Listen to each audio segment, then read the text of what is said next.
Hey everybody, James from On Type here, and today we're looking at an INTJ breakdown. So let's get into it.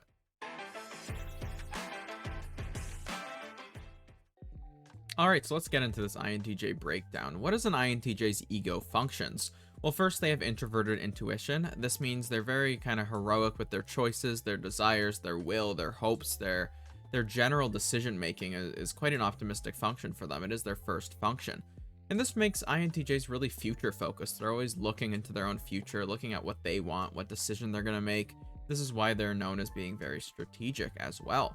And they always look forward. They always look to move forward. They don't like looking at the past too much. The past is kind of opposing in SI. And they're just looking to kind of move forward with their life, make decisions for themselves, have their own way. And this can make them really stubborn. This can make them very decisive. This can make them very risk-takey, very bold, very courageous as well. And they're just always looking to know what they want. What do I want? Do I want to make this choice or this choice? And they're always deciding between these two things. This choice, how it's going to affect their long-term future. They're always looking very long-term because they have so much introverted intuition. They're looking very far into their future. They're looking at basically their whole life and where everything will lead. And with every decision they make, they're looking with that super long-term lens. And then we have their extroverted thinking parent. This makes them really responsible with what they believe, who they believe, their research, their rationale, their general belief system is quite responsible, meaning they really look at what the majority think, what smart people think, what people with credentials think. They do research very diligently. They make sure to have very rational beliefs, making sure that they're hearing from many different sources, many different kind of perspectives, and weighing these out and determining what's most likely to be true. They're very good at doing kind of research and figuring out with statistics and other data what's most likely to be true. So this is a big strength of theirs. And they're also really, extroverted thinking looks at what other people think as well responsibly, and they really want other people to think logically. They want other people to make sense. So they're always looking at other people's thinking, making sure other people's thinking is logical, and trying to kind of assess that and make everybody around them smart. And we have introverted feeling in the child slot. This makes INTJs very pure with their feelings, with kind of their general sense of self-worth, self-esteem, their principles, their morals. INTJs definitely take that seriously. They want to be a good person. They want to be thought of as a good person, and they can be very sensitive with their feelings. If they feel like they're being, disrespected or put down or not seen as a good person, they're going to feel very bad about that, and it's going to come out quite emotionally. So in general, even though INTJs are a thinker type, they do have introverted feeling in that third slot, which means it can be quite strong in that child slot. They can definitely get their feelings hurt. They can definitely feel very strongly towards people. And even though it might not be their primary way of addressing the world, it is in the third slot. It's quite high up for them. And yeah, it's something not everybody knows, but INTJs definitely have quite a lot of feelings. And this is usually associated with how they feel about themselves. If they feel like something is good, or they feel like, their opinion holds weight, they want that to be respected, because they're definitely not going to want to be insulted, because it will hurt their feelings. And then we have extroverted sensing in that fourth slot. So this means they're very aspirational with their skills, their performance, their talents. INTJs can be insecure, but at the end of the day, they really want to make people laugh. They want to give people good experiences. They want to be someone that somebody needs. They want to be enough for somebody. And even though this is a fear, they can end up really unlocking this function when they overcome that fear and kind of cure it with conviction and courage. And then they can really display their talents to people. They can enjoy making people laugh. Maybe they're an actor, maybe they're in sports, whatever it is, where they get to perform physically. And this can really be a source of joy for an INTJ when they overcome that fear of, ooh, that might sound cringe, or I might make someone uncomfortable, or this joke might bomb, or, I might embarrass myself by being clumsy, and kind of avoid the physical realm entirely. When they really embrace it and they kind of develop that function further, it can really be a source of kind of happiness for them at the end of the day. So what are INTJ's shadow functions? So shadow functions being the last 4 functions in their 8 function stack. So extroverted intuition is their Nemesis function. It's their 5th function. It kind of opposes that first function, the hero function. And it's kind of an opposing function, extroverted intuition, what others want, what others decide, what others are going to do in their future. It's looking at the kind of opposing source. INTJs are very optimistic about what they're going to choose, what they're going to want, what their future is going to be. So when other people's decisions and other people's wants and other people's kind of futures get in the way, it can be a source of worry or discouragement for an INTJ.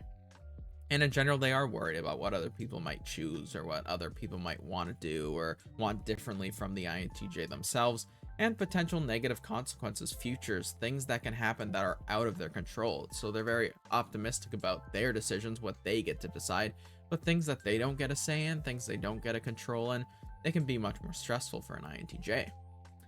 So then we have introverted thinking as the critic function for an INTJ, and this makes them very critical towards their own thinking, their own conclusions, their own ideas. They really want to know what other people think because it's hard for them to kind of trust their own conclusions, their own thinking. And this is kind of another thing that people might not think about INTJs because they are a thinking type.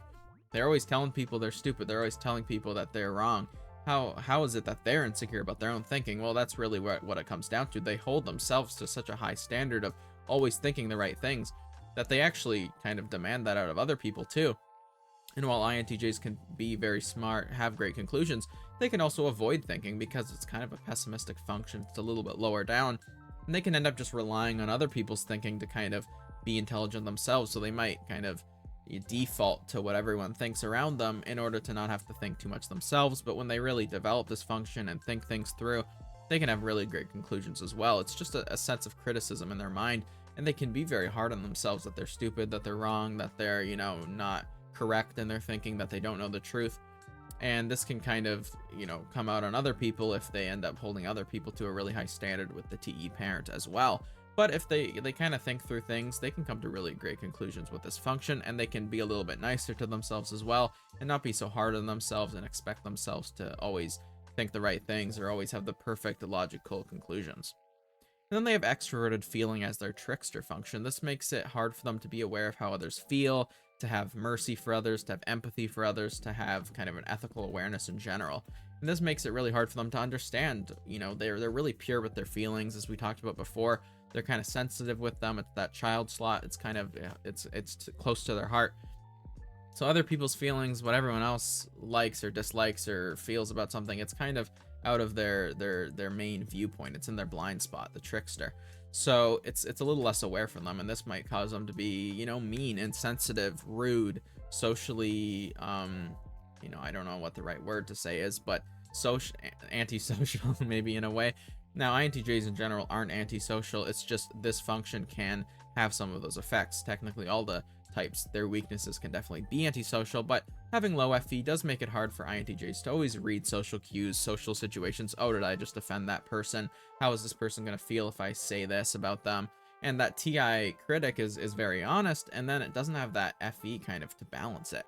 TIFE users and their ego might say the truth a lot, but they're always aware of how people will feel regarding it. Whereas TI critic is aware of what the truth is, and then the FE trickster is like unaware of how people feel. So this means they can definitely just say things very bluntly, very critically, without really any regard for how it's going to make the person feel. And then they have introverted sensing in that demon slot. So this is the complete opposition to the hero function. It's their own past, everything they've done before. So while they're very optimistic about what they're going to do, they're very pessimistic about what they've already done, which is kind of interesting how that works.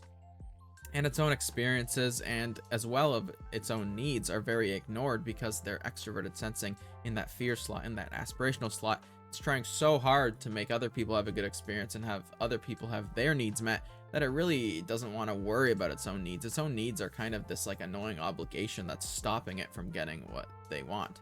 So an INTJ might want something, they might want to, give someone what they need, and then their own needs are getting in the way, their own health might be getting in the way, their own obligations, the things that they have to do. It's kind of always getting in the way of the things they want to do because what you want and what you need are often not the same thing. So this can be a source of struggle for an INTJ, and they can deal with a lot of, difficulties with kind of wanting to ignore their obligations, their health, their needs. They might not take care of themselves. They might not be aware of when they're harming their body. They might not be very self-controlled. They can have kind of relapses of a lot of, bad habits, and then they can get out of them very quickly. And they just don't have a great sense of steadiness or rock inside of them in order to be kind of healthy for themselves. It can be quite hard for an INTJ. This is also why they kind of have the stereotype of being self-loathing or self-hating. It's that introverted sensing really is the sense of self, and hating yourself kind of is SI demon to some extent, although it can play into many other functions and pretty much all of them if you look at it hard enough. So let's look at their temperament a little bit. INTJs are intellectual types, so they're very truth focused, intellectually focused, research focused. They're focused on, general intellectual things. So it might be technology, it might be, research, it might be education. There might be things that they're into, it might be specific hobbies, but they look at things of they always want to know what the truth is. They always want to discover the truth, understand the truth, reach a very high intellectual level with whatever pursuit they decide to choose. They also kind of have this like internal hope that they can change the future. They can be very creative with introverted intuition. Hero is very creative. It's very good at being able to kind of think of new ways to do things. What if this? What if this? What if this? What could we do here? What could I do here? It's always looking for the could, the what if. And so they're very good at discovering new things. So many technological or intellectual marvels have been discovered by INTJs, and INTJs are always at the forefront of these intellectual things, and they're scientists and they're discoverers and all this stuff. So INTJs have an amazing strength for that. And in general, they want to be pragmatic. They want to be individualistic, independent, do their own thing, be pragmatic about it. They don't want to always cower to the social norms or the social, whatever perceptions are at the time. They want to, do what makes sense, do what's sensible, do what's efficient. Go, this is going to be easier if I do it myself. This is going to be more efficient if we do it this way. They're not always looking to please people or make everyone happy. They really like that kind of meritocracy, that efficiency that comes with their perspective, being an intellectual focused type. And then we have their interaction style. So INTJs are direct. They're very straight to the point with their speech. If you talk with them, you can tell, they say very few words. They kind of are responding. They're a responding type. They are an introverted type. And that just means in general, they respond to other people's initiation. So they might not come up with a lot of things to talk about, but they'll respond to questions asked of them. And they do it in that very direct way. So very few words in general. They're also a progression type, so they like movement in their life. They want to feel like they're progressing towards something good, that they're going towards an ideal finish. In general, being a finisher type means they do like completing projects. They don't want to start university and not end it, or start something and not end it. Start a job and not see it through to whatever level they want to see it through to. So in general, they like to finish things. They like to, if their projects are being started or if they're already in a project, they like to get it to the end, because they like that satisfaction of knowing that they can finish it. So that's generally their interaction style with the world. And if you're looking to read more about INTJs, I do have a new book coming out as well, an advanced guide that goes into all the different things of an INTJ. We also have the handbook for free. It goes a little bit into INTJ, a little bit into the basic functions and interaction styles and all of that. If you want to learn more, that's a great source. We also have lots of posts, and I can make more videos as well on here if you guys want.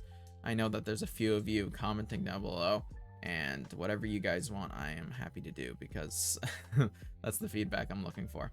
So I hope you guys enjoyed and understand a little bit more about INTJs, and if there's anything I can make more clear, let me know in the comments below, and I hope you have a great day.